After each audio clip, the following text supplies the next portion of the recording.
Mallory, welcome to the Forbes Women Summit. We're so glad to have you here. Thank you. Thank you for coming. So how has it been so far? I know you've been here since around 7 a.m. Yeah, I've been here all day. It's been really great, actually. It's been a wonderful opportunity to to hear so many women share their experiences and share how they've used that platform to help in their community or to create change. So it's been a really amazing experience so far. I'm kind of sad that I have to leave a little early. Oh, well, stay as long as you like.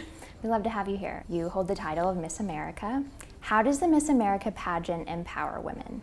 Well, you're looking at the product of the Miss America organization. I began in the organization when I was 13 years old. And I was never shy necessarily, but it definitely gave me the confidence to achieve anything that I wanted to in life. It's taught me so many things about how to create relationships with other people. I mean, how to sit in front of someone and be interviewed and be comfortable in who you are. It's taught me everything I know about myself I've learned through participating in the Miss America organization. But it also gives you an opportunity to share with people what you're passionate about. Each one of the Miss America contestants has a personal platform that we champion for, and so it's an opportunity for young women to find their heart in whatever service they feel that suits them. Do you want to talk a little bit about your platform? Absolutely. My platform is called Stop It Now, Child Sexual Abuse. There are many people in my family that were abused as children, both physically and sexually. And it's just something that's kind of blanketed our family in a huge way. And it's really unfortunate, but because of those people in my family who experienced those things, I hate to look at it as everything happens for a reason, because that's certainly, you don't wish that upon anyone. But the series of events can only prove that because that did happen to those people, and because I did end up becoming Miss America, it's so amazing to be put in a position where you can help create change around a subject that's so taboo. You can open up the conversation. You can march around Capitol Hill and speak to congressmen about, restoring the budget for the Child Sexual Abuse Act. I mean, there's so many things. Is that something that you did? 2 weeks ago. Wow. 2 weeks ago, I spoke to, I believe it was 7 different congressmen about, really working to restore the budget. The fiscal, 2014 budget zeroed out the Child Sexual Abuse Act, and for the past 20 years, it's been 18 to 22 million that the federal government has given to help the child advocacy centers around the country. So that, being Miss America has empowered me to do so many things in so many different facets for my platform. Now, on the flip side of this, there's some pretty heated debate about whether or not Miss America or pageants are perhaps anti-feminist.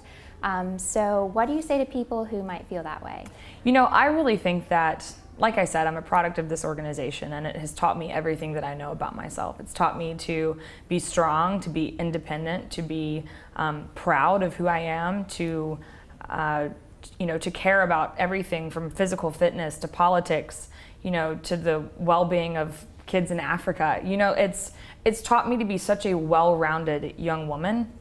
I can see where for some people it may seem like something that may be antiquated, but I think that if people got to know the Miss America contestants and they got to know each one of them on an individual basis, they would see that we're all young women who are we're doing this for scholarship dollars. I've won $60,000 to continue my education when I'm done, and we're doing it to better ourselves in a multitude of facets. And I think that's what the organization is about. And I speak from experience, 11 years of experience. So people who might say it objectifies women, you would say? I would say I don't think so. The judging panel meets us face to face in an interview setting before they ever see anything on stage. And basically the things that we do on stage are really just to back up the person that they've met in an interview room. I don't think that they objectify us at all. There's a multitude of titles out there. There's Miss Universe, there's Miss China, there's Miss USA. What asset or what attribute do you think is unique to Miss America? Well, I can tell you the attribute is that it's the largest scholarship provider to young women in the world. It makes available over $45 million in cash and in-kind scholarships every year to the contestants who compete. And the great thing about Miss America is you don't have to be a winner to really benefit from those scholarship dollars. I mean, there are girls that walk away from state pageants with more than one full ride to a university.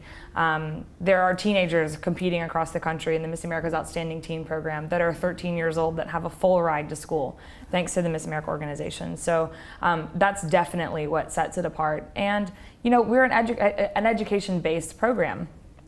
Tomorrow I'm heading to Utah for a STEM conference. You know, we're promoting science, technology, engineering, and math, and we're really trying to encourage STEM mentoring and trying to encourage people in those career fields to take interest in girls, especially because we really need more women in STEM. So there's a lot of things that set us apart, but those two would be the biggest to me. And this might be backtracking a little bit, but I'm just so curious. You did pageants in Alabama, and then you did pageants in New York, in Brooklyn specifically, I believe. Was there any difference between the two? I mean, culturally? Oh, there's a huge difference. What do you think were the main, well, two? you know, a lot of people don't realize that each state organization is independent. So there is the Miss America organization, and they do oversee all of the 53 state titles. We have Puerto Rico and Virgin Islands as well, and DC. But each state is its own organization, and then it's its own entity. And Alabama has just so much support behind their organization. I mean, it is a well-oiled machine. And competing there, and there's always upwards of 50 girls that compete, and it's very competitive. And then you move to New York, and I didn't move here for pageants. I didn't even think I was gonna do pageants anymore. And a few years into living here, I was ready to go back to school.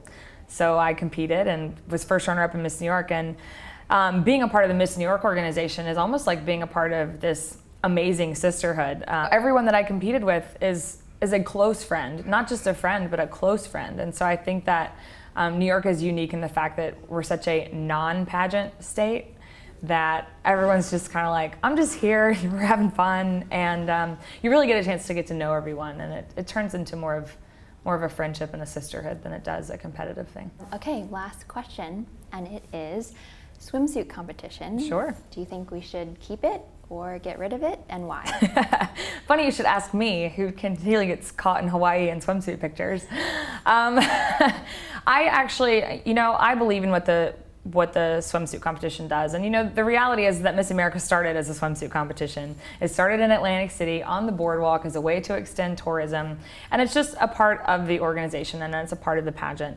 Do I think it's necessary to have a swimsuit competition to see how physically fit a young woman is? I don't. Do I think that a swimsuit competition illustrates how physically fit someone is? Not necessarily, but I think that it's a part of the history, and it's a part of what Miss America is. And let's be honest, we wouldn't have any male viewers on Saturday night if it wasn't for the swimsuit competition.